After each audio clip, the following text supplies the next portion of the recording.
এসএসসির স্ক্যাম তো মানে পশ্চিমবাংলা মানেই তৃণমূলের সরকার মানেই স্ক্যামের রাজ্য হয়ে গেছে এবং নতুন স্ক্যাম, ঐতিহাসিক একটা স্ক্যাম এসএসসি এবং 26,000 পরিবারের চাকরি চলে গেছে। আমি পরিবার কথাটা বলছি কেননা একটা পরিবারের ওপর একটা ছেলে বা মেয়ের ওপরে তার সঙ্গে অন্তত 8 থেকে 10 জন তার উপর নির্ভরশীল থাকে। তো 26,000 পরিবারকে রীতিমতো ডাইরেক্টলি ইনডাইরেক্টলি হত্যা করেছে মমতা বন্দ্যোপাধ্যায়ের সরকার। কালকে যে নাটক মঞ্চস্থ হয়েছে, যে যাত্রাপালা মঞ্চস্থ হয়েছে সকাল থেকে মমতা বন্দ্যোপাধ্যায় করেছেন এবং তার বাইরে যে অরাজকতা, যে ধরনের মানুষের হাহাকার যেভাবে চলেছে, তাতে প্রত্যেকটা মানুষের 1% বুঝতে দ্বিধা নেই যে এই সরকার একটা মিথ্যাবাদীর সরকার। আজকে 26,000 লোক, আর সেখানে কতগুলো পাস তৈরি করেছেন? সেখানে 7,000 পাস তৈরি করেছেন। 7,000 কিসের ভিত্তিতে পাস তৈরি করেছেন?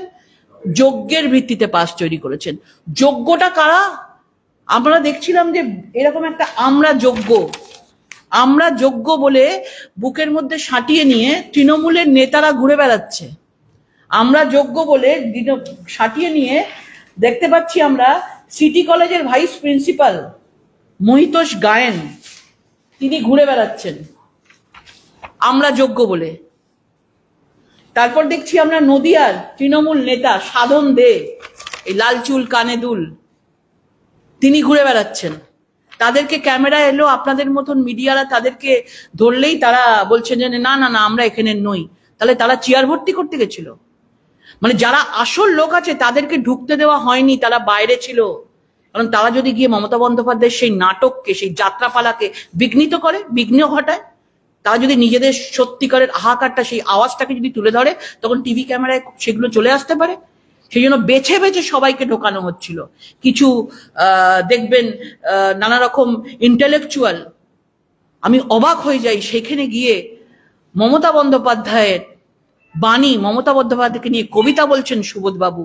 আমি অবাক হয়ে যাচ্ছি যে তাদের সম্বন্ধে একটা কোনো কথা না বলে তারা কি করে মমতা বন্দ্যোপাধ্যায়কে খুশি করা যায় তার চেষ্টা করে যাচ্ছেন অনর্গল।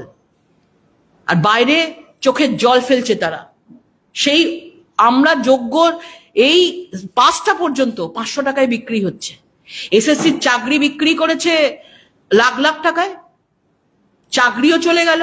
আবার সেই চাকরির জন্য যখন 26,000 লোককে যখন নেতাজি ইন্ডোরে ডাকা হচ্ছে, সেইখানে পর্যন্ত সেই পাসটাও পর্যন্ত 500 টাকায় বিক্রি করছে।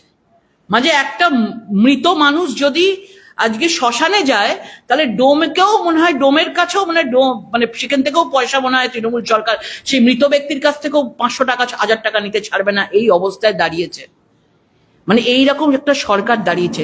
মমতা বন্দ্যোপাধ্যায় বলছেন সেখানে যে আমি পাত্তা দিই না।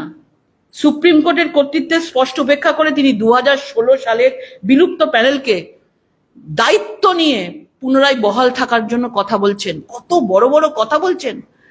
আমি জেলে যেতে রাজি আছি, আমি কারুর চাকরি করব না, চাকরি সবাই বহাল থাকবে, সবাই চাকরি করবে, এত হুঙ্কার দিচ্ছেন, বাঘের গর্জন করছেন।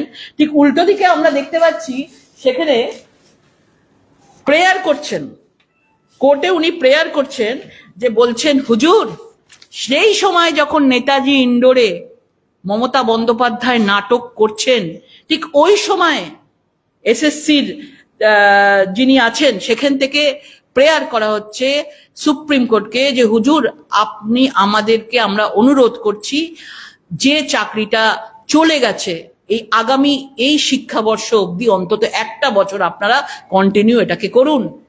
তাহলে ভেবে দেখুন পশ্চিমবাংলার যে 26,000 যে বাঙালিরা রয়েছে না, তাদেরকে কি পেয়েছে? তাদেরকে ভাবছে যে অশিক্ষিত, তাদেরকে ভাবছে নির্বোধ, তাদের ভাবছে তাদের কোনো বুদ্ধি নেই। মানে বাঙালি বাঙালি করে চিৎকার করা এই পার্টি 26,000 বাঙালিকে এইভাবে বোকা বানাচ্ছে। তারা ভাবছে এই জিনিস কেউ পড়তে জানে না, এই ইংরেজিটা কেউ পড়তে জানে না।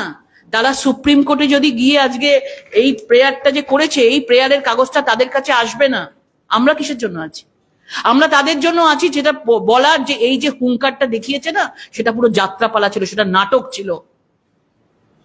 আজকে নিজেরা চুরি করছে, আর বলছে তৃণমূল বলছে বিজেপির কথা বলছে। নিজের ক্যাবিনেট থেকে টাকা নিয়ে তাদেরকে চাকরি দেওয়া হলো, নিজেরা চুরি করলো, আর দোষ দিচ্ছে অপোজিশনকে।